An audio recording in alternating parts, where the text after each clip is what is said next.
বিসমিল্লাহির রহমানির রহিম। তাহলে আমরা সরাসরি ক্লাসে চলে আসছি।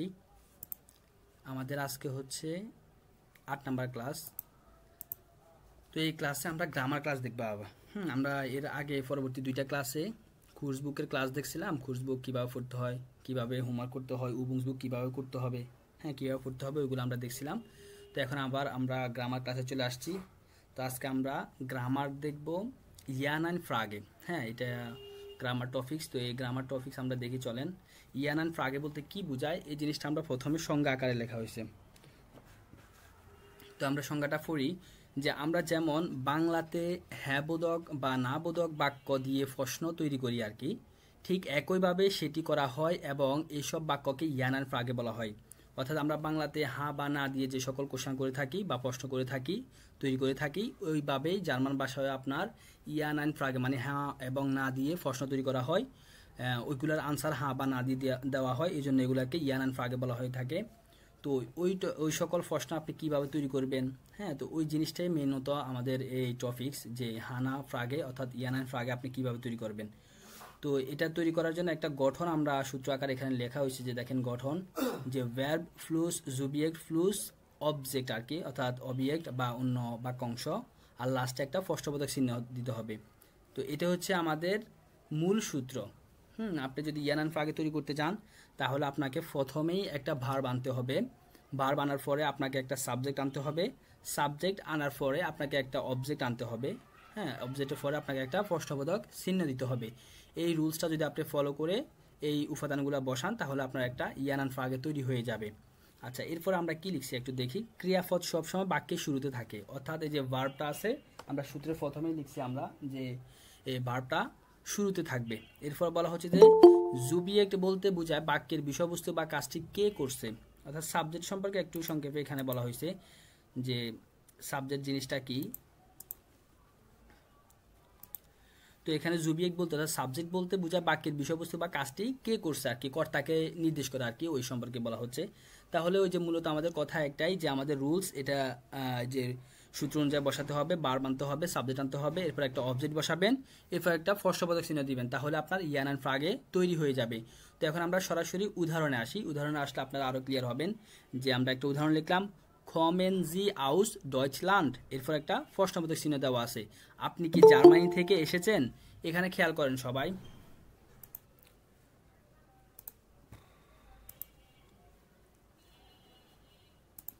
এখানে সবাই খেয়াল করেন, আমরা উপরে সূত্র আছে, সূত্র মোতাবেক আমরা একটা উদাহরণ লিখলাম। উদাহরণে কি আমার সূত্র অনুযায়ী বসছে কিনা একটু দেখেন, লক্ষ্য করেন। প্রথমে আমাদের একটা ভার্ব বসাতে হয়, দেখেন আমরা একটা ভার্ব বসাইলাম খোমেন। এরপর আমাদেরকে একটা সাবজেক্ট আনতে হবে, আমরা একটা সাবজেক্ট আনলাম জি। এরপর আমাদেরকে অন্যান্য বাক্যাংশ অথবা অবজেক্ট যেটা আপনি ধরেন। তো এরপর আমাদের অন্যান্য বাক্যাংশ হিসাবে আউস ডয়চল্যান্ড বসছে। এরপর একটা প্রশ্নবোধক চিহ্ন দিতে হয়, দেখেন আমরা একটা প্রশ্নবোধক চিহ্ন দিছি। তার মানে এটা আমার একটা পরিপূর্ণ গ্রামারিটিক্যালি শুদ্ধ ইয়ান অ্যান্ড ফ্রাগে তৈরি হয়ে গেছে। ভাইয়া একটু বড় করেন। আচ্ছা, করতেছি, চলবে?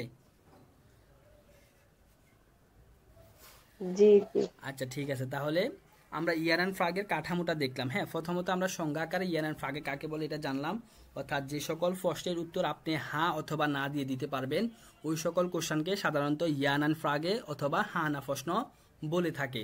এরপর আমরা ইয়ান অ্যান্ড ফ্রাগে তৈরি করার কাঠামোটা দেখলাম বা সূত্রটা দেখলাম, যে ভার্ব আনতে হয়, সাবজেক্ট আনতে হয়, এরপর আপনাকে অবজেক্ট আনতে হয়, শেষে একটা প্রশ্নবোধক চিহ্ন দিতে হয়।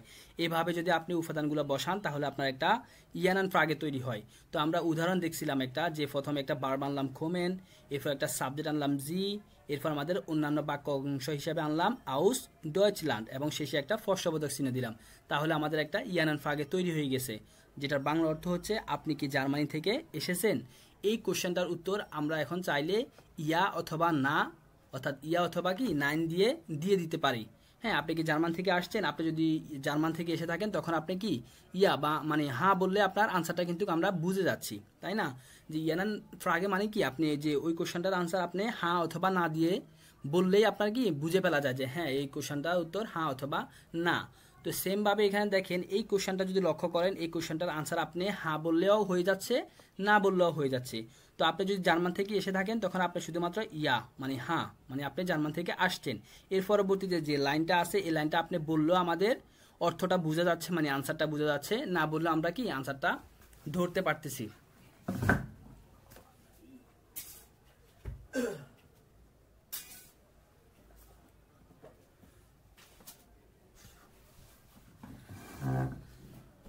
আর যদি আপনি জার্মান থেকে না আসেন তাহলে আপনি 9 বললে আমরা কিন্তু আনসারটা মানে বুঝতে পারতেছি যে না আপনি জার্মান থেকে আসেন নাই।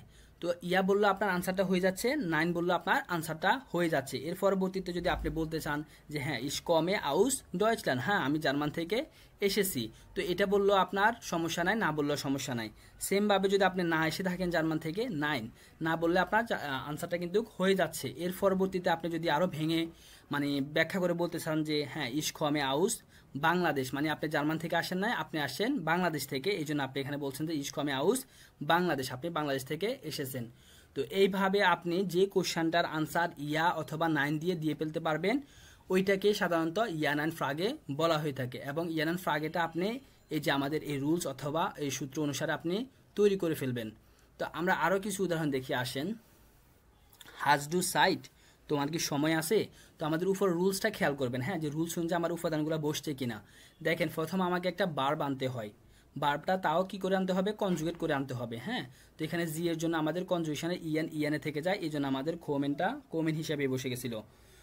কিন্তু এখানে দেখেন আমরা বার্ব আনছি কনজুগেট করে হাস্ট, এই হাস্টটা আনছি আমরা ডু এর জন্য কনজুগেট করে, অর্থাৎ হাবেনের কনজুগেট হয়, অর্থাৎ এই মূল বার্বটা হচ্ছে কি হাবেন। ওই হাবেনটার কনজুগেট যদি আপনি দেখেন ডু এর জন্য হাবেনটা কনজুগেট হয়ে যায় হাস্ট, এই জন্য এখানে আমরা হাস্ট বসাইছি কনজুগেশন করে। তাহলে বার্বটা আপনি কনজুগেশন করে বসাইছি হাস্ট, এরপর একটা সাবজেক্ট বসাইলাম ডু, এরপর আমাদের অন্য বাক্য অংশ হিসাবে অর্থাৎ অবজেক্ট হিসাবে আমরা বসাইলাম সাইট, এবং শেষে একটা প্রশ্নবোধক চিহ্ন দিলাম। তাহলে আমাদের পরিপূর্ণ আমরা কি করছি, সূত্র অনুযায়ী উপাদানগুলো বসাই ফেলছি যে হাজ ডু সাইট, তোমার কি সময় আছে? যদি আপনার সময় থাকে তাহলে আপনি ইয়া বলবেন যে হ্যাঁ আপনার সময় আছে, আর যদি সময় না থাকে আপনি বলবেন যে 9 না মানে আপনার সময় নেই। এইভাবে আমরা এই কোশ্চেনগুলোর আনসার ইয়া অথবা 9 দিয়ে দিতে পারি। হ্যাঁ এর পরবর্তীতে যদি আপনি আরও ব্যাখ্যা করে বলতে চান যে হ্যাঁ আমার সময় আছে, হ্যাঁ আমার সময় নেই, হ্যাঁ ওগুলো বলতে পারেন, সমস্যা নেই, বাট আপনি চাইলে ইয়া অথবা 9 দিয়ে আনসার দিয়ে ফেলতে পারেন। আচ্ছা এর পরবর্তীতে আরও একটা উদাহরণ দেখেন যে ইস্ট ডাস ডাইন অটো, এটি কি তোমার গাড়ি? হ্যাঁ প্রথমে বাড়বেন, এই সবসময় খেয়াল রাখবেন যে ইয়ানান ফ্রাগে তৈরির ক্ষেত্রে প্রথমে আপনাকে বার্বটা কনজুগেশন করে আনতে হবে, এরপরে সাবজেক্ট বসাতে হবে, এরপরে অবজেক্ট বসাতে হবে, এবং শেষে একটা প্রশ্নবোধক চিহ্ন দিতে হবে। তাহলে ইস্ট ডাস ডাইন অটো, এটি কি তোমার গাড়ি? যদি এটা আপনার গাড়ি হয় আপনি বলবেন যে ইয়া, মানে এটা আপনার গাড়ি, আর যদি না হয় তাহলে শুধু 9 বলবেন যে 9, তার মানে বোঝা যাচ্ছে যে এটা আপনার গাড়ি না। এরপর লাস্ট আরও একটা উদাহরণ দেখেন যে হাজ ডু হুঙ্গা, তুমি কি ক্ষুধার্ত? দেখেন আমরা সূত্র অনুসারে এখানে একটা বার্ব আনছি হাস্ট। হ্যাঁ আমরা সূত্রেই শিখেছিলাম যে আমাদেরকে ইয়ানান ফ্রাগে তৈরি করতে হলে প্রথমে আমাদেরকে একটা বার্ব আনতে হবে কনজুগেশন করে, তো আমরা কনজুগেশন করে বার্ব আনলাম হাস্ট, হাবেন থেকে হাস্ট হয়েছে। এরপর একটা সাবজেক্ট আনতে হবে, আমরা সাবজেক্ট আনলাম ডু, এরপর আমাদেরকে একটা অবজেক্ট আনতে হবে, অবজেক্ট আনলাম হুঙ্গা, এবং লাস্টে একটা প্রশ্নবোধক চিহ্ন দিয়ে দিছি। তার মানে আমার সূত্র অনুযায়ী সব কিছু আমি বসাইছি, তাহলে আমার এটা একটা ইয়ানান ফ্রাগে তৈরি হয়ে গেছে। এটার আনসার আপনি এখন ইয়া অথবা 9 দিয়ে দিতে পারবেন যে হাজ ডু হুঙ্গা, আপনি কি ক্ষুধার্ত? আপনি যদি ক্ষুধার্ত হন তাহলে শুধুমাত্র ইয়া, তার মানে কি আপনি ক্ষুধার্ত, আর যদি ক্ষুধার্ত না হন 9, তার মানে আপনি ক্ষুধার্ত নয়।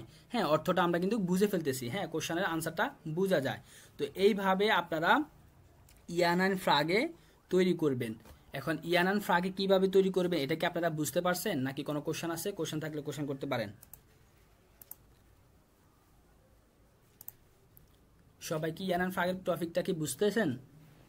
জি ভাই বুঝতেছি তো। আরেকবার কি বলতে হবে?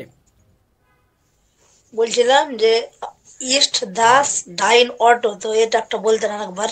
এটা একটু বলতাম। আমরা সূত্রের মধ্যে শিখেছিলাম কি আমাদেরকে প্রথমে একটা কি আনতে হবে, বার্ব আনতে হবে। আমরা বার্ব আনলাম ইস্ট, এই ইস্টটা কোথা থেকে আসছে বলতে পারবা? এটা কিসের কনজুগেশন? এর মূল বার্বটা কি বলতে পারবা? জাইন ভার্ব। গুড, তাহলে জাইন ভার্বের কনজুগেশন হয়ে এখানে ইস্ট হয়েছে।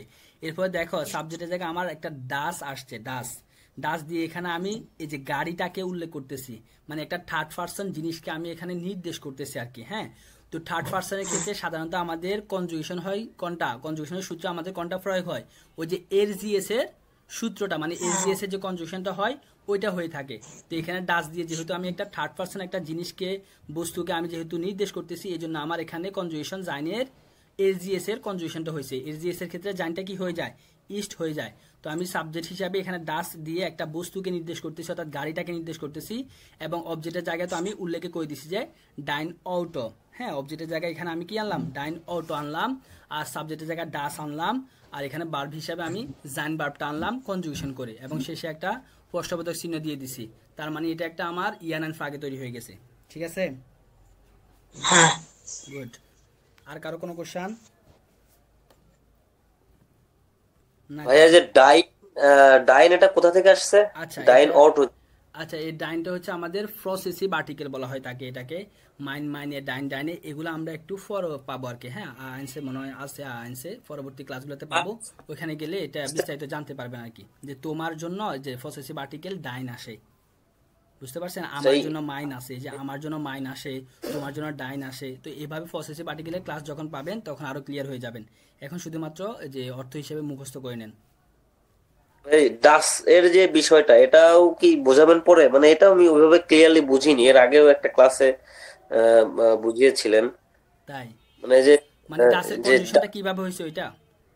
জি জি, ডাসের কনজুগেশনটা হয়েছে আমি তুমি বাদে পৃথিবীতে যা কিছু আছে সবকিছু কি কি ধরা হয়, আমরা কিভাবে ধরি, থার্ড পার্সন হিসেবে ধরি না, third person singular number. Third person singular হিসেবে ধরি। তো ওই থার্ড পার্সন সিঙ্গুলার হিসাবে আপনি যদি ভার্বের কনজুগেশন করতে হয়, সবসময় মাথার মধ্যে রাখবেন, আমরা ভার্বের সূত্র শিখছিলাম না, যে এরজিএস এর ক্ষেত্রে আমাদের সূত্রে কি বসাই দিলাম আমরা ভার্বের ক্ষেত্রে? ভার্বের ক্ষেত্রে জাইন ভার্ব হলো আপনার ইস্ট। হ্যাঁ, জানবার হলো মনে করেন যে এই যে এরজিএস এর ক্ষেত্রে আমরা ইস্ট হয়ে যাবো, বুঝছেন? যে আমি তুমি বাদে যত কিছুর ক্ষেত্রে আপনি যখন কনজুগেশন করতে যাবেন, তখন তো আপনি ওখানে যে এরকম আপনার ফেরজনাল ফর্মের উল্লেখ নাও থাকতে পারে। হ্যাঁ, উপরগুলোতে মনে করেন যে আমরা যে ইস দিয়ে বুঝতে পারছি যে হ্যাঁ ইস দিয়ে, ইসের পরে যদি আমি বার বানি তাহলে এটা আমার ই বসে, ডু এর ক্ষেত্রে আমি বুঝতে পারতেছি, জি এর ক্ষেত্রে আমি বুঝতে পারতেছি, হ্যাঁ এটা আমার সূত্রের সাথে হুবহু মিলে যাচ্ছে। বাট যখন দেখবেন যে আপনার ফেরজনাল ফর্মের নাই, অর্থাৎ ইস ডু এসজিএস এগুলো নাই, বাট আমি তুমি বাদে থার্ড পার্সন একটা জিনিসকে আপনি নির্দেশ করতেছেন, এবং ওই থার্ড পার্সন জিনিসটার পরে আপনাকে একটা ভার্ব আনতে হচ্ছে, বা ওইটার জন্য আপনাকে একটা ভার্ব বসাতে হবে, তখন খেয়াল করবেন যে ওইটা থার্ড পার্সনের কনজুগেশন হিসাবে এসজিএস এর কনজুগেশনটা বসে। আচ্ছা ভাই আমার একটা কোশ্চেন আছে। বলেন। আমরা তো এখানে ডাস নিয়ে আসছে, বাট আমরা ডি নিয়ে আসবো না কেন? ডি কেন নিয়ে আসবো না? এটা হচ্ছে কি, এই যে অটো আছে না, এই অটোর আর্টিকেল হচ্ছে ডাস, বুঝতে পারছেন? এটা কি আমার যে বস্তুটাকে নির্দেশ করা হবে, যে বস্তুটাকে নির্দেশ করা হবে, ওই বস্তুর আর্টিকেল দিয়ে ওই বস্তুটাকে নির্দেশ করা হবে। ওকে ভাই। আচ্ছা ঠিক আছে। আচ্ছা তাহলে ওই যে যে ভাইয়া বলছিলেন যে কনজুগেশনের ব্যাপারটা কি বুঝছেন, কিভাবে কনজুগেশন করবেন যদি ফেরজনাল ফর্মেট না থাকে?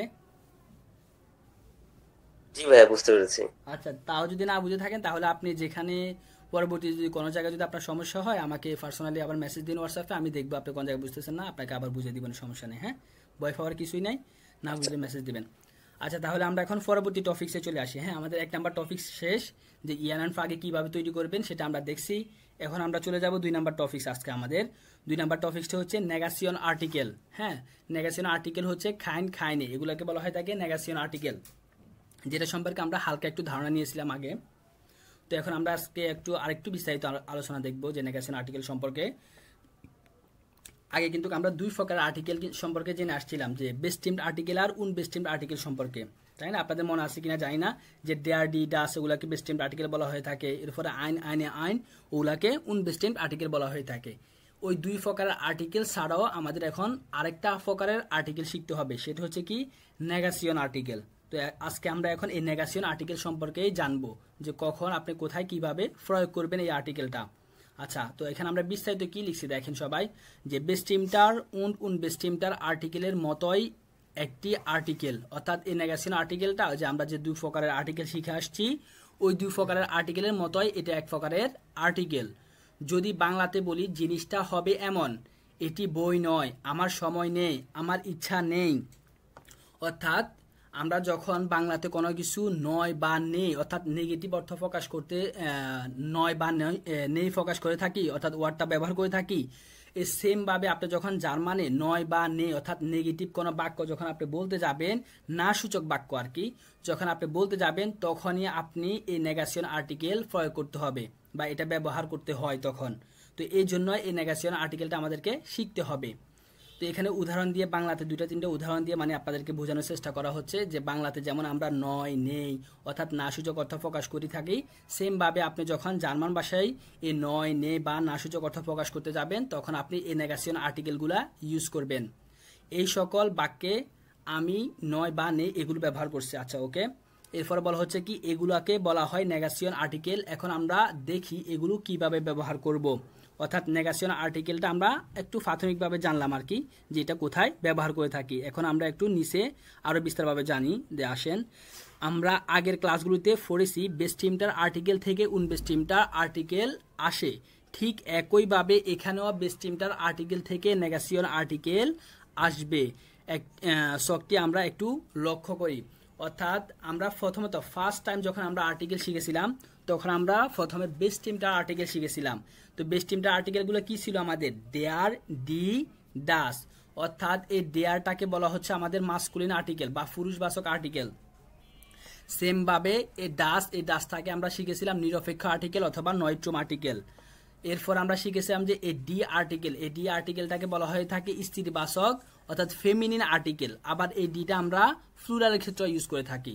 তো এই আর্টিকেলগুলাই প্রথমে ফার্স্ট টাইম আমরা শিখেছিলাম, এগুলাকে বলা হয়ে থাকে আমাদেরকে বেস্টিমটার আর্টিকেল। অর্থাৎ এই বেস্টিমটার আর্টিকেলগুলাকে আপনি বোঝার সুবিধার্থে আপনি বলতে পারেন যে জন্মগত আর্টিকেল, মানে আপনি জার্মান ভাষার যতগুলি নাউন আছে সবগুলা জন্ম হওয়ার সাথে সাথে তাদের এই আর্টিকেল, এই 3টা আর্টিকেলের মধ্যে যে কোনো একটা আর্টিকেল তাদের নামের সাথে থাকে।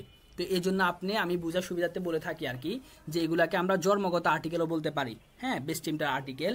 তো এই বেস্টিমটার আর্টিকেল থেকে অর্থাৎ তাদের জন্ম থেকে যে আর্টিকেলটা থাকে ওই আর্টিকেলটা দেখেই পরবর্তী যে যতগুলি আর্টিকেল আছে যে উনবেস্টিমটার আর্টিকেল অথবা আজকে আমরা আরেকটা নতুন আর্টিকেল শিখতেছি নেগেশন আর্টিকেল, এই সবগুলো আর্টিকেল আপনি বসাবেন ওইটার উপরে নির্ভর করেই। তো এই জন্য এখানে বলা হচ্ছে যে আমরা যে বেস্টিমটার আর্টিকেল থেকে উনবেস্টিমটার আর্টিকেলগুলো আমরা শিখেছিলাম, অর্থাৎ ডেয়ার থাকলে আইন বসতো, হ্যাঁ ডি থাকলে আইনে বসতো, ওইভাবে আমরা বেস্টিমটার থেকে উনবেস্টিমটারগুলো বসাই শিখছিলাম আর্টিকেলের ক্লাসে। যারা আর্টিকেলের ক্লাসে মন দিয়েছিলেন তারা এখন একটু বুঝতে পারতেছেন, কেননা আমি এখানে চকে কিছু দেখাচ্ছি না বাট মুখে বলতেছি। তো যাদের মাথার মধ্যে আছে তারা কি একটু ভালো বুঝতেছেন, মাথার মধ্যে না থাকলেও সমস্যা নেই, ভয়ের কিছু না। দেখেন তো এই বেস্টিমটার আর্টিকেল অর্থাৎ তাদের জন্ম হওয়ার সাথে সাথে যে আর্টিকেলগুলো থাকে ওই আর্টিকেলগুলোর উপরে ভিত্তি করে আমরা এই নেগেশন আর্টিকেলগুলো বসাবো। হ্যাঁ আমাদের মূল থিম হচ্ছে এখন এটা। তো আমরা একটু দেখি আসেন। তো এখানে আমরা প্রথমে যে আবার আপনাদেরকে পরিচয় করিয়ে দিলাম, মনে করিয়ে দিলাম যে পুরুষ ভাষা হচ্ছে ডেয়া মাস্কুলিন। এই ডেয়ারের জন্য অর্থাৎ এই ডেয়ার যুক্ত কোনো নাউনের ক্ষেত্রে যখন আপনি না সূচক অর্থ প্রকাশ করতে যাবেন, হ্যাঁ নয় অথবা না, হ্যাঁ এরকম অর্থাৎ মোট কথা না সূচক অর্থ যখন আপনি প্রকাশ করতে যাবেন তখন ওই ডেয়ার যুক্ত নাউনটার ক্ষেত্রে আপনি ডেয়ার না বসিয়ে ডেয়ারের পরিবর্তে আপনি খাইন বসাবেন, অর্থাৎ খাইন হবে। সেমভাবে কোনো নাউন অর্থাৎ জার্মান কোনো নাউন ডাস যুক্ত কোনো নাউন, হ্যাঁ তার জন্ম থেকে তার সাথে আর্টিকেল কি থাকবে, ডাস থাকবে। ওই ডাস যুক্ত নাউনটাকে যখন আপনি না সূচক অর্থ প্রকাশ করতে যাবেন ওই নাউনটার ক্ষেত্রে আপনি ডাস না বসিয়ে আপনি বসাবেন খাইন।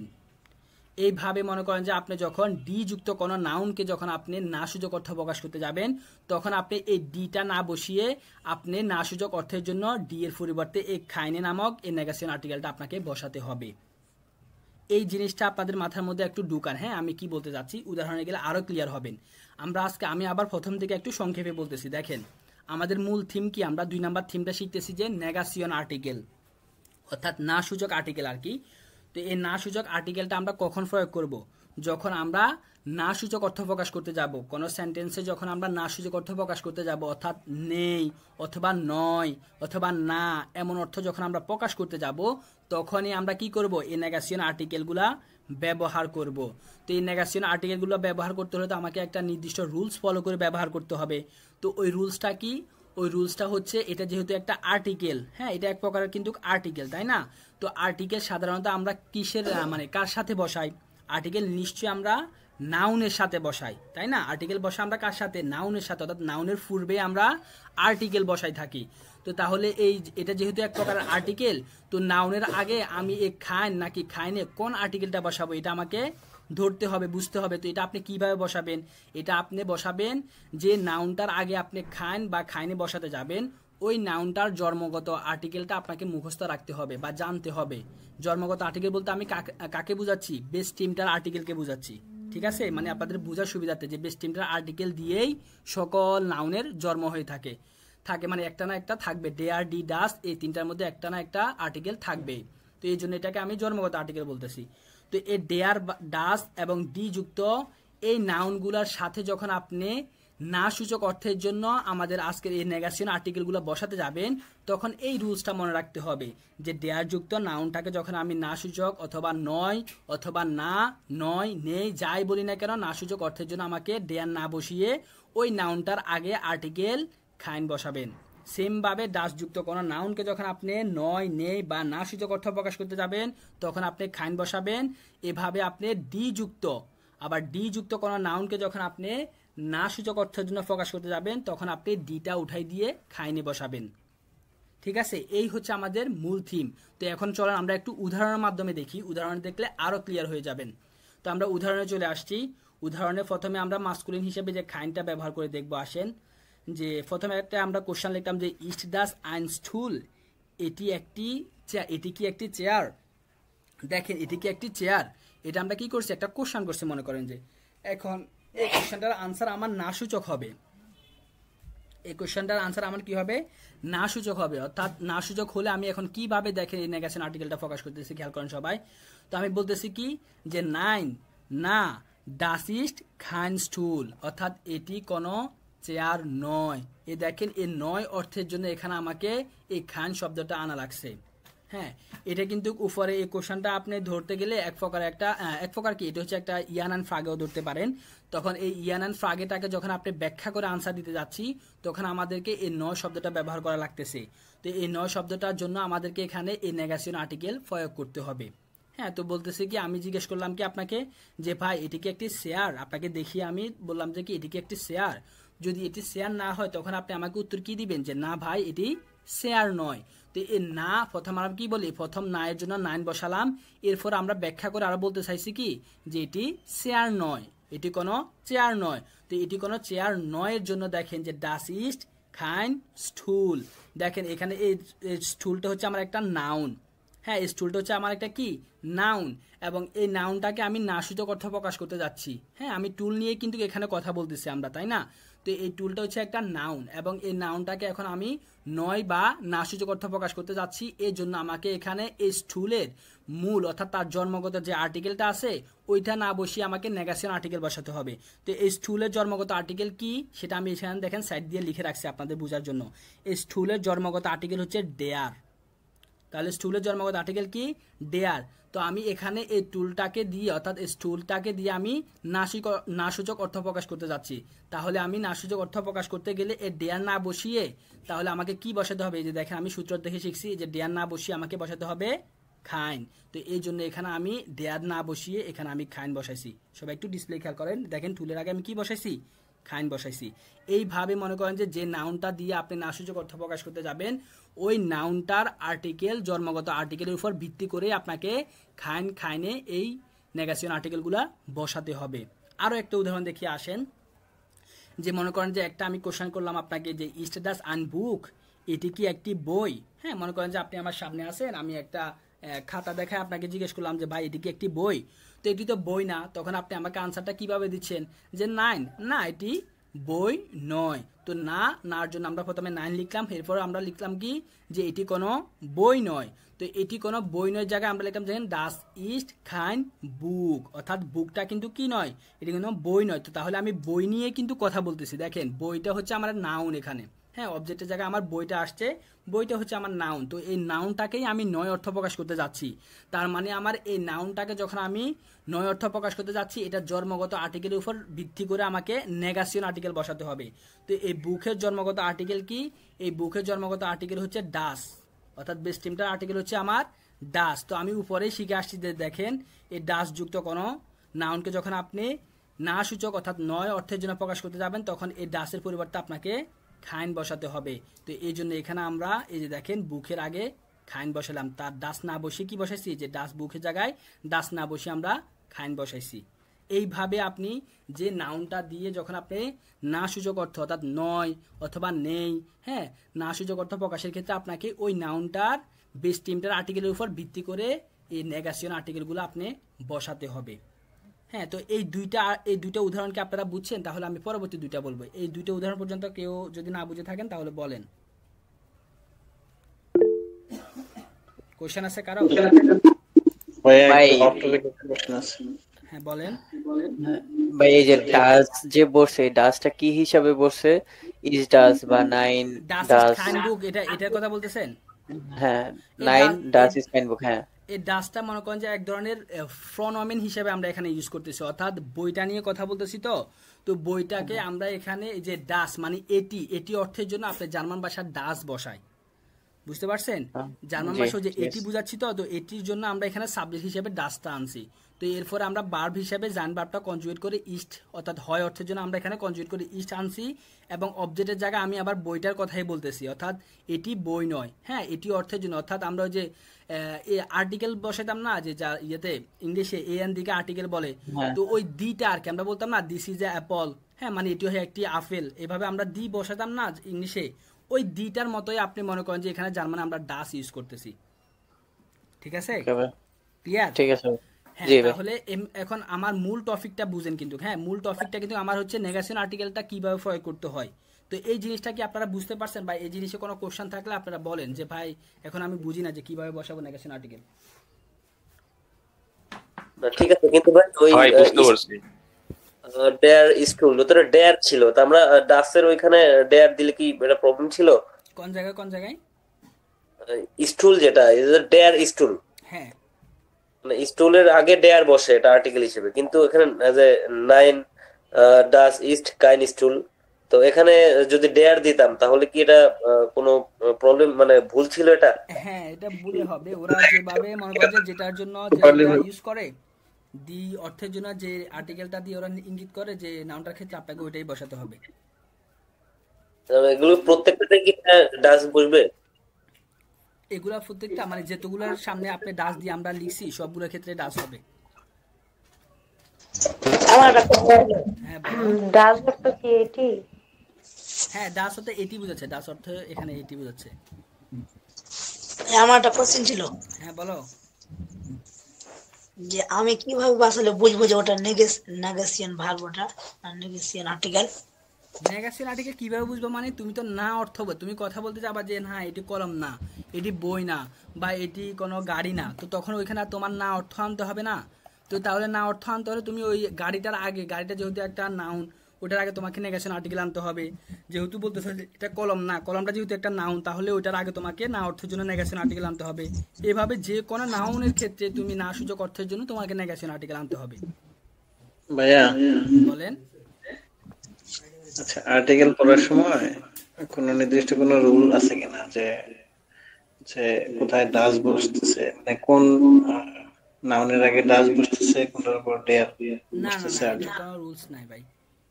মুখস্থ করতে হবে? হ্যাঁ, জি ভাই। সাধারণত বেশিরভাগ ক্ষেত্রে যখন কোনো প্রকাশ করা হয়ে থাকে, কোনো বস্তুকে প্রকাশ করা হয়ে থাকে না, তখন ডাস দিয়ে বেশি প্রকাশ করা হয়ে থাকে।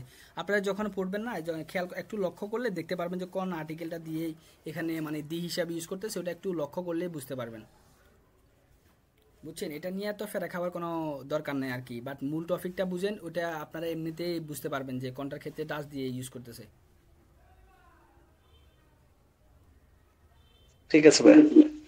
তাহলে কি সামনে যায় তাহলে? হ্যাঁ, আর কোনো কোশ্চেনের সামনে আসেন। তারপরে দুইটা উদাহরণ দেখছি, হ্যাঁ, দুইটা নাউন দিয়ে দুইটা উদাহরণ দেখছি। সেম ভাবে এই দুইটা যদি আপনি বুঝেন, দুইটা বোঝা লাগে না। আপনি যদি একটা নাউনের ক্ষেত্রে বুঝতে পারেন, তাহলে পরবর্তীগুলো আপনি অটোমেটিক্যালি বুঝতে পারবেন। হ্যাঁ, শুধুমাত্র তার ওই যে বেস টিমটার আর্টিকেল মানে জন্মগত আর্টিকেলটা আপনি ধরতে পারলেই তো ওই নাউনটার ক্ষেত্রে আপনি নাসূচক অর্থ প্রকাশের ক্ষেত্রে আর্টিকেলটা বসাই দিবেন, নেগেশন আর্টিকেলটা বসাই দিবেন। তো এভাবে আমরা থার্ড উদাহরণটা দেখেন, যে থার্ড উদাহরণে আমরা আনছি কি ইস্ট ডাস আইনে লাম্পে, এটি কি একটি বাতি? তো দেখেন এখানে এই বাতিটা দিয়ে আমার কোশ্চেন করা হচ্ছে, কিন্তু মূলত আমার টপিকটা হচ্ছে বাতি নিয়ে। তো এটা যদি আমার বাতি না হয়, হ্যাঁ, তাহলে আমি না সূচক অর্থ প্রকাশ করা লাগতেছে এখানে যে না এটি কোনো বাতি না। তো এটি কোনো বাতি না, ওই ক্ষেত্রে তো যেহেতু বাতিটা নাউন, তো এই বাতিটার মূল আর্টিকেল হচ্ছে জন্মগত আর্টিকেল বা বেস টিমটার আর্টিকেল হচ্ছে ডি। আর আমরা সূত্রে শিখছিলাম কি যে ডি যুক্ত কোনো নাউনকে না সূচক অর্থ প্রকাশ করতে গেলে তার এই ডি এর পরিবর্তে নেগেশন আর্টিকেল হিসেবে বসবে খাইনে। এই যে উপরে লিখে দিছি আমরা প্রথমে, হ্যাঁ, এই যে দেখেন এই ডি যুক্ত কোনো নাউনকে যখন আপনি না সূচক অর্থ প্রকাশ করতে যাবেন তখন আপনি ডি না বসিয়ে ডি এর জন্য বসাবেন খাইনে, অর্থাৎ খাইনে হবে। এই জন্য আমরা এখানে কি করছি, লাম্পের আগে খাইনে বসাই দিচ্ছি শুধুমাত্র, যে ডাস ইট খাইনে লাম্পে, মানে এটি কোনো বাতি নয়। সেম ভাবে দেখেন যে এগুলো কি বই, ফ্লুরাল নাউনের ক্ষেত্রে তো আমরা ডি ইউজ করে থাকি, তাই না? তো এর জন্য ফ্লুরাল নাউন দিয়ে একটা উদাহরণ দেখাইলাম যে জিন্ট ডাস বুসা, অর্থাৎ এগুলা কি বই। যদি এগুলো বই না হয়ে থাকে তাহলে সাধারণত আমরা কি বলে থাকি যে না এগুলা কোনো বই না। তো তাহলে আমার বইটা দিয়ে আমি এখানে না সূচক অর্থ প্রকাশ করতেছি। তো এখানে দেখেন ডাস জিন্ট খাইনে বুসা, অর্থাৎ বই নয়, এইগুলা কোনো বই নয়। তো এই বুসার তো বইগুলো, হ্যাঁ, এই বুসার হচ্ছে একটা ফ্লুরাল নাউন। তো ফ্লুরাল নাউনের আর্টিকেল কি হয় আমরা সকলে জানি, ফ্লুরাল নাউনের আর্টিকেল হয় ডি। আর ডি যুক্ত কোনো নাউনকে যখন আপনি না সূচক অর্থ প্রকাশ করতে যাবেন তখন আপনি নেগেশন আর্টিকেল হিসাবে খাইনে বসাবেন। তো এই জন্য এখানে আমরা ডি বুসারের যে পরিবর্তে আমরা এখানে বসালাম খাইনে, খাইনে বুসার, অর্থাৎ এগুলো কোনো বই নয়। এইভাবে আপনি যে নাউনটা দিয়ে আপনি না সূচক অর্থ প্রকাশ করতে যাবেন ওই নাউনটা বেস টিমটার আর্টিকেল, অর্থাৎ তার জন্মগত আর্টিকেলটা আপনাকে মনে রাখতে হবে। তাহলে ওই আর্টিকেলটার উপরে নির্ভর করে আপনি এই নেগেশন আর্টিকেলগুলা বসাবেন। তো আরো এখানে কয়েকটা দুইটা উদাহরণ দিয়েছে, দেখেন যদি কোনো কিছু না থাকে। ভাই একটা কোশ্চেন ছিল আমার। বলেন ভাই এই যে এখানে জিন ডাস ব্রুশা, হ্যাঁ, তো এখানে জিন আসলে এটা বসলো কেন, একটু যদি জিনটা বোঝাই আসছে আপনার জাইন ভার্ব, এখানে যেহেতু আমরা হয় অর্থের জন্য এখানে ভার্ব আনতে হবে, হ্যাঁ, তো জিনটা আসছে আপনার জাইন ভার্ব থেকে। জাইন ভার্বে দেখেন খেয়াল করবেন ফ্লুরালের ক্ষেত্রে যতগুলি ফ্লুরাল আছে, অর্থাৎ ফ্লুরাল ফ্যার্জনাল ফর্মের ক্ষেত্রে কনজুগেট হয়ে থাকে না, ওই সবগুলোর ক্ষেত্রে দেখবেন যে আপনার জিন বসতেছে। জাইন ভার্বে যদি আপনি কনজুগেশনগুলো খেয়াল করেন যে জিনটা আমরা কোন ক্ষেত্রে বসাচ্ছি, ভার্বটা মানে এর ইস ডু এর জিএস, অর্থাৎ এগুলার ক্ষেত্রে দেখবেন যে ফ্লুরাল যেগুলা, অর্থাৎ আমি তুমি বাদে মানে আমরা তোমরা, হ্যাঁ, ওইগুলোর ক্ষেত্রে দেখবেন যে জাইন ভার্বের কনজুগেশন হচ্ছে জিন্ট। তো এখানে যেহেতু একটা আমার ফ্লুরাল নাউনের ক্ষেত্রে আমি যেহেতু ভার্ব বসাই দিছি, এই জন্য এখানে আমার যেহেতু ফ্যার্জনাল ফর্মেটটা উল্লেখ নাই, এই জন্য আমাকে এখানে যে অর্থটার উপর নির্ভর করে আমাকে ওই কনজুগেশনটা আনতে হবে। অর্থটা যেহেতু আমার এখানে ফ্লুরাল বোঝাচ্ছে, তার মানে আমার জাইন ভার্বের ফ্লুরালের কনজুগেশনটা হয় জিন্ট।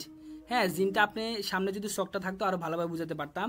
তবুও আপনারা যে যখন পড়তে যাবেন তখন জাইন ভার্বের কনজুগেশনটা সামনে রাখবেন, দেখবেন যে বুঝে যাচ্ছেন যে জাইন ভার্বের কনজুগেশনটা আমি সাধারণত ফ্লুরালের ক্ষেত্রে জিন্ট বসাই, হ্যাঁ, ভিআর এরপরে জি জি ওগুলোর ক্ষেত্রে দেখবেন যে জিন্ট আসতেছে তার কনজুগেশন।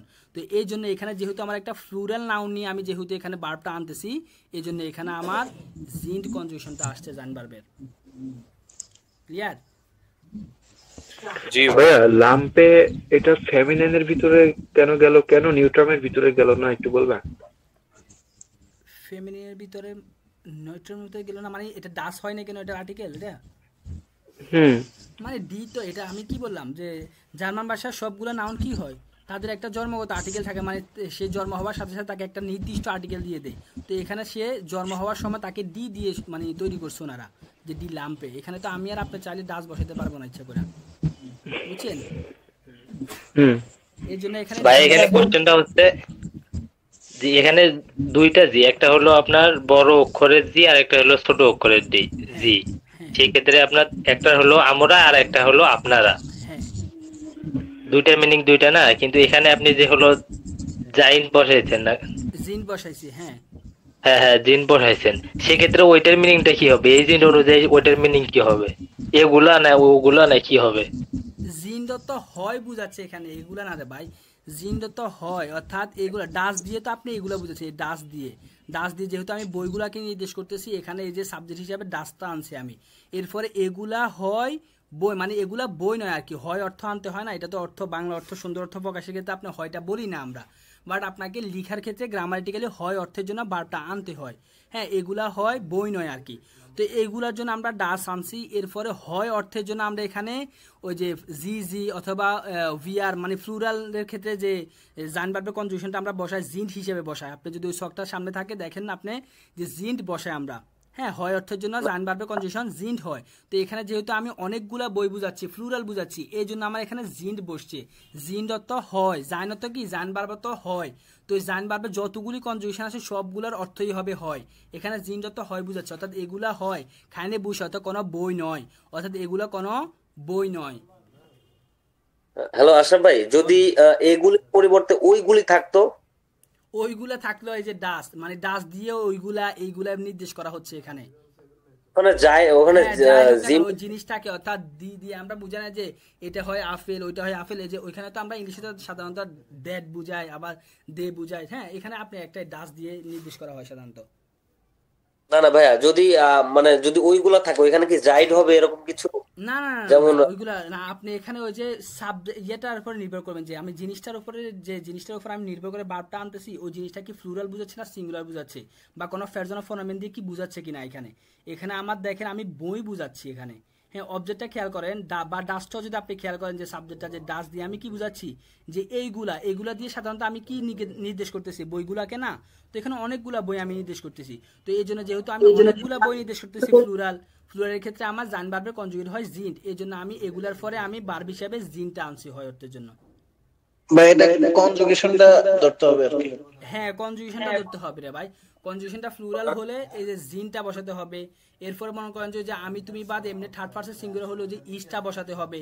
এগুলো যখন আপনি নিজে নিজে ঠান্ডা মাথায় বসবেন যে এখানে কেন জিনটা হয়েছে, হ্যাঁ, জাইন ভার্বটা, যেটা জিনটা কোথা থেকে আসছে, জাইন ভার্ব থেকে আসছে। তো তার মানে আমার এখানে জাইন ভার্বের কনজুগেশনটা এখানে কিভাবে হয়েছে। সাধারণত আমি ভার্বের তো কনজুগেশন করে থাকি যে ফেরজন অফ ফোনামের উপর ভিত্তি করে।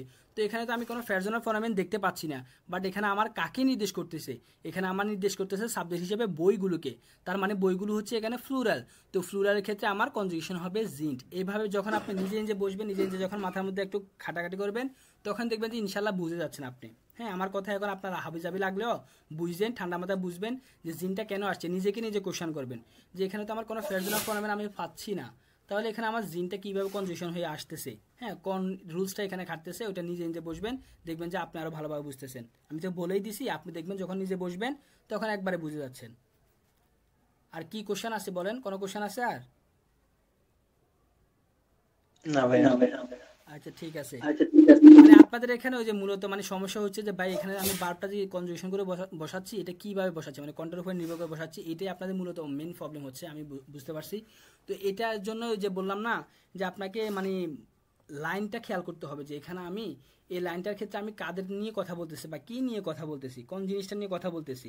হ্যাঁ, আমার সাবজেক্টটা এখানে কি, কোন সাবজেক্ট নিয়ে আমি কথা বলতেছি, এবং ওই সাবজেক্টটা কি আমার এখানে সিঙ্গুলার হিসেবে বসতেছে নাকি ফ্লুরাল হিসেবে বসতেছে। হ্যাঁ, তো ওই ফ্লুরাল হলে ওই ফ্লুরালের ক্ষেত্রে হয় অর্থের জন্য আপনার ওই কনজুগেশনটা হবে, সিঙ্গুলার হলে ওই যে ইস্ট হবে। তো এইভাবে যখন আপনি নিজে বসবেন দেখবেন বুঝে যাবেন। আর যদি না বুঝেন, যখন আপনি পড়তে বসবেন তখন দরকার হলে আমাকে আবার মেসেজ দিয়েন যে ভাই এই জিনিসটা তো আমি এখনো আবার বুঝতেছি না, তখন আমি দরকার হলে আমি আবার আপনাকে সময় দিবনি। আচ্ছা, তাহলে এখন পরবর্তীতে আসেন তাহলে। হ্যাঁ, তাহলে এখানে আমরা নেগেশন আর্টিকেল দিয়ে কয়েকটি, আল্লাহ রে সব সময় খেয়ে ফেলছেন এখানে। তাহলে নেগেশন আর্টিকেল দিয়ে আমরা কয়েকটি উদাহরণ দেখছি এখানে। হ্যাঁ, যে নাউনগুলা যখন কোনো নাউনকে আমরা নেগেশন আর্টিকেল বা না সূচক অর্থ প্রকাশ করতে যাব, তখন আমরা নেগেশন আর্টিকেলগুলো বসাবো, খাইনে এগুলো আমরা বসাবো। তো এখানে আরো দুইটা উদাহরণ দিচ্ছি, এই দুটো উদাহরণ আমি আর বলবো না, আমরা পরবর্তীতে চলে যাব। আসেন যে 3 নাম্বার টপিকস আজকে আমাদের 3 নাম্বার টপিকটা হচ্ছে আমাদের ইম্পারেটিভ মিট জি, অর্থাৎ নির্দেশনা। অর্থাৎ ইম্পারেটিভ বলতে কি বোঝায় সেটা আমরা আগে দিয়ে সংজ্ঞা আকারে দেখি, যে ইম্পারেটিভ সম্পর্কে যেহেতু জানবো। ইম্পারেটিভ তো হলো বাক্য দিয়ে কাউকে যখন আমরা আদেশ, নির্দেশ বা অনুরোধ, হ্যাঁ, প্রকাশ করে থাকি, তাকে ইম্পারেটিভ বলা হয়ে থাকে। হ্যাঁ, ইংলিশে সাধারণত আমরা এটা শিখে আসছিলাম আর কি, যে ইম্পারেটিভ বাক্য সাধারণত যে বাক্য দিয়ে আমরা সাধারণত কাউকে অনুরোধ, নির্দেশ, আদেশ, হ্যাঁ, উপদেশ এগুলো যখন প্রকাশ করে থাকি, ওই বাক্যগুলোকে সাধারণত আমরা ইম্পারেটিভ জার্স বলতাম আর কি ইংলিশে। তো এখানেও সেম দেখেন যে ইম্পারেটিভ দিয়ে আপনি সাধারণত এখানে আদেশ, নির্দেশ বা অনুরোধ প্রকাশ করবেন। তো এই আদেশ, উপদেশ, নির্দেশ এগুলো যখন আপনি বলতে যাবেন, তখন আপনাকে আলাদা রুলস ফলো করে সেন্টেন্সটা গঠন করতে হবে। অর্থাৎ সেন্টেন্সের রুলসটা হবে আলাদা, নর্মাল সেন্টেন্সের মতো রুলস হবে না। তো ওই রুলসটা হবে কি, এই রুলসটা হবে আপনার প্রথমে ভার্ব আসবে মূল রূপে, এরপর আপনাকে একটা জি আনতে হবে, এরপর যদি কোনো অবজেক্টের প্রয়োজন হয় অবজেক্ট আনবেন, এবং লাস্টে একটা ইম্পারেটিভ চিহ্ন দিতে হবে আপনাকে। এইভাবে এই রুলসটা অনুসারে আপনাকে ইম্পারেটিভ জার্স গঠন করতে হবে। অর্থাৎ যখন আপনি কাউকে কোনো আদেশ করতে যাবেন বা কোনো নির্দেশনা দিতে যাবেন বা অনুরোধ করতে যাবেন, তখন আপনি এই রুলসটা ফলো করে আপনাকে সেন্টেন্স গঠন করতে হবে, যেটাকে আমরা ইম্পারেটিভ ভার্বস বলে থাকি আর কি। তো এই রুলসটা হচ্ছে কি, প্রথমে আপনাকে একটা ভার্ব আনতে হবে মূল রূপে, অর্থাৎ মূল কাঠামো সহকারে আপনাকে ভার্ব আনতে হবে, এরপরে এই জিটা বসাতে হবে, এবং এরপরে যদি আপনার কোনো অবজেক্টের প্রয়োজন হয়ে থাকে ডট ডট দিয়ে এখানে আপনাকে বোঝাচ্ছে যে যদি সাবজেক্টের পরে অর্থাৎ জি এর পরে যদি আপনার কোনো অবজেক্টের প্রয়োজন হয় তখন আপনি ওয়ার্ড আনতে পারবেন। হ্যাঁ, অবজেক্ট হিসেবে আপনি যে কোনো শব্দ এখানে বসাতে পারবেন, এবং শেষে গিয়ে অর্থাৎ সেন্টেন্সের শেষে একটা আপনি এই যে ইম্পারেটিভ ভার্বসের চিহ্নটা দিয়ে দিবেন। তো আমরা যেহেতু কাঠামোটা দেখছি, আমরা এখন উদাহরণে দেখব। দেখেন, উদাহরণ দেখার আগে এখানে দুটি লাইন লিখছে, একটু দেখি কি লিখছে। ইম্পারেটিভ বাক্যে ভার্ব সবসময় বাক্যের শুরুতে থাকে এবং জি যোগ করলে এটি বেশি শালীন এবং সম্মানজনক হয়ে ওঠে। অর্থাৎ এই ইম্পারেটিভের ক্ষেত্রে আমরা যে রুলসে অলরেডি দেখছি, এটাকে আবার ব্যাখ্যা করে এখানে লেখা হয়েছে যে ইম্পারেটিভ ভার্বস যখন আপনি গঠন করতে যাবেন তখন আপনাকে ভার্বটা সবার প্রথমে বসাতে হবে, এরপরে আপনাকে একটা জি বসাতে হবে। হ্যাঁ, শালীনতা বা সম্মানসূচক প্রকাশের জন্য আপনি জি বসাবেন। বড় কাউকে যখন আপনি আদেশ করতে যাবেন বা অনুরোধ করতে যাবেন তখন আপনাকে অবশ্যই জি বসাতে হবে, এরপর আপনি অবজেক্ট বসাবেন এবং শেষে একটা চিহ্ন দিবেন। তো আমরা উদাহরণ দেখি। দেখেন, আমরা উদাহরণ লিখলাম লেজেন জি ডাস বুক, আপনি বইটি পড়ুন। হ্যাঁ, এটা একটা ইম্পারেটিভ ভার্বস হচ্ছে। দেখেন, আপনি বইটি পড়ুন, এটা কিন্তু আমরা একটা নির্দেশনা দিচ্ছি, তাই না, যে আপনি বইটি পড়ুন। তো এই নির্দেশনা দেওয়ার ক্ষেত্রে দেখেন আমরা রুলসে জানি কি, যদি কোনো ইম্পারেটিভ ভার্বস গঠন করতে হয় প্রথমে আমাকে একটা ভার্ব আনতে হবে মূল রূপে, অর্থাৎ কোনো জি এর ক্ষেত্রে, অর্থাৎ জি এর ক্ষেত্রে যখন আপনি মানে আপনি বলে সম্বোধন করবেন যাদেরকে আর কি, সম্মান সূচক কোনো ব্যক্তির ক্ষেত্রে যখন আপনি আদেশ করতে যাবেন বা নির্দেশ করতে যাবেন বা অনুরোধ করতে যাবেন, সেই ক্ষেত্রে শুধুমাত্র আমি ইম্পারেটিভ বোঝাচ্ছি। এছাড়াও আমরা ছোটদেরকে তো আদেশ করতে পারি বা নির্দেশনা দিতে পারি বা অনুরোধ করতে পারি, তাই না। তো ওই ছোটদের ক্ষেত্রে সাধারণত রুলসটা আরেকটু ভিন্ন হবে, ওইটা পরবর্তী কোনো ক্লাসে দেখাবো। আজকে শুধুমাত্র সম্মান সূচক জি এর ক্ষেত্রে কিভাবে করবেন, অর্থাৎ বড়দেরকে কিভাবে আপনি আদেশ করবেন, নির্দেশনা করবেন বা অনুরোধ করবেন, সেই জিনিসটা শিখাচ্ছি। হ্যাঁ, এটার অল্প একটু টপিকস আপনাদের রয়ে যাবে, সেটা পরবর্তী কোনো ক্লাসে আপনাদেরকে দেখানো হবে। তো আপনি বড় কাউকে যে অনুরোধ করতেছেন আর কিভাবে করতেছেন, আমরা দেখেন যে আপনি বইটি পড়ুন। তো এখানে যে আপনি বইটি পড়ুন, আপনি ইম্পারেটিভ করতেছেন, অনুরোধ করতেছেন, সেক্ষেত্রে আপনাকে প্রথমে ভার্ব আনতে হবে কনজুগেশন ছাড়া, অর্থাৎ মূল রূপে, তার মূল মানে কনজুগেশন ছাড়া যে মূল রূপে ভার্বটা থাকে ওই ভার্বটাকে নিয়ে আসতে হবে। তো এখানে লেজেন, আমার এখানে ভার্ব আসছে লেজেন, লেজেনের মূল ফর্মে হচ্ছে লেজেন, সেটা বসে গেছে। এরপর আমাকে জি আনতে হয়, এরপর আমি জি আনলাম। এরপর যদি আপনার কোনো প্রয়োজন হয় অবজেক্ট আনবেন, আমার অবজেক্টের প্রয়োজন হয়েছে, এই জন্য আমি এখানে ডাস বুক অবজেক্টটা নিয়ে আসছি, এবং সবার শেষে একটা এই যে ইম্পারেটিভ চিহ্ন দিয়ে দিছি। তার মানে এটা একটা আমার ইম্পারেটিভ ভার্বস গঠন হয়ে গেছে। যেহেতু আমার এই যে রুলস অনুযায়ী সবগুলো উপাদান আমি বসাইছি, তাহলে এটা আমার একটা গ্রামাটিক্যালি শুদ্ধ ইম্পারেটিভ ভার্বস গঠন হয়েছে, যে লেজেন জি ডাস বুক, আপনি বইটি পড়ুন। এরপর আরো দুটো উদাহরণ দেখেন, যে শ্রাইবেন জি ডি আন্টভোর্ট, আপনি উত্তরটি লেখুন। হ্যাঁ, দেখেন এটা একটা কি নির্দেশনা বা আদেশ দেওয়া হচ্ছে, তার মানে এটা একটা ইম্পারেটিভ ভার্বস হবে। তো এই ইম্পারেটিভ ভার্বসটা গঠন করতে হলে আমাকে ভার্বটা মূল রূপে বসাতে হবে। তো আমার এখানে ভার্বটা শ্রাইবেন, হ্যাঁ শ্রাইবেনটা মূল রূপে বসে গেছে কোনো কনজুগেশন ছাড়া। এরপর আমার সূত্রে জি বসাতে হবে, এরপর আমি জি বসাইলাম। এরপর আমাকে প্রয়োজন হলে অবজেক্ট আনতে হবে, আমার এখানে প্রয়োজন হয়েছে এই জন্য আমি এখানে অবজেক্ট আনছি ডি আন্টভোর্ট, এবং শেষে একটা ইম্পারেটিভ চিহ্ন বসাই দিছি, তাহলে আমার এটা একটা ইম্পারেটিভ ভার্বস গঠন হয়ে গেছে। এরপর দেখেন আরো একটা উদাহরণ দিছি আমরা, যে আপনি জানালাটি খুলুন।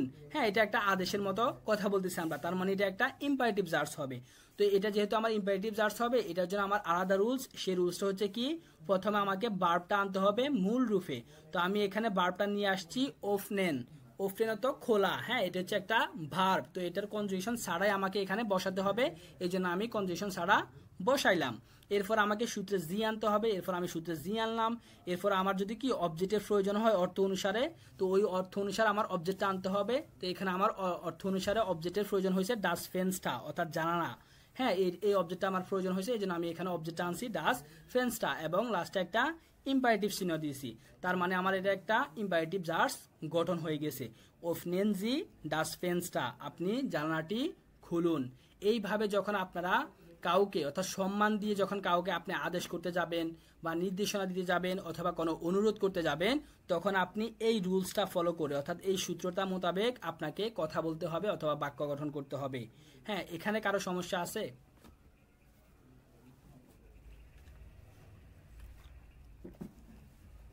হ্যালো, আপনারা কি আছেন? না ভাইয়া, প্রবলেম আপাতত নাই। আর প্রবলেম হইলে আপনাকে নক দেব ইনশাআল্লাহ। অবশ্যই। এখন এখানে ইনস্ট্যান্ট কারো যদি সমস্যা থাকে বলেন যে ভাই এই জায়গাতে আরেকটু বলেন, তাহলে আমি আবার বলবো, সমস্যা নেই। না ভাই সমস্যা নেই। আচ্ছা গুড। তাহলে একটু নিচে আরেকটু দেখি, হ্যাঁ নিচে একটু দেখেন, মাইকগুলো অফ করেন। আরো ব্যবহার দিচ্ছে এখানে কিছু দেখেন, যে নির্দেশনা বা পরামর্শ দিতে বিটে নেহমেনজি ফ্লার্স দয়া করে বসুন। এবং 2 নম্বরে লিখছে যে কি কোনো কাজ করার জন্য বলে বিটে গেবেনজি মিয়া ডাস বুক, দয়া করে আমাকে বইটি দিন। অর্থাৎ এইখানে আপনি যে আমরা যে ইম্পারেটিভের যে মূল কাঠামোতে আবার সূত্রটা যে দেখলাম, যে প্রথমে একটা ভার্ব আনতে হয়, এরপরে জি আনতে হয়, এরপরে কি প্রয়োজন অনুসারে আমাকে অবজেক্ট বসাতে হয়, এবং সবশেষে একটা ইম্পারেটিভ চিহ্ন দিতে হয়। তো এইগুলার ক্ষেত্রে আপনি সেন্টেন্সটাকে যদি আরো শ্রুতিমধুর বা আরো সুন্দর করে যদি আপনি বলতে যান, তখন এই সেন্টেন্সটার মধ্যে অর্থাৎ এই রুলসটার মধ্যে আপনি বিট্টে নামক এই শব্দটা ব্যবহার করতে পারেন। অর্থাৎ এই বিট্টে নামক এই শব্দটা ব্যবহার করলে আরো শ্রুতিমধুর বা আরো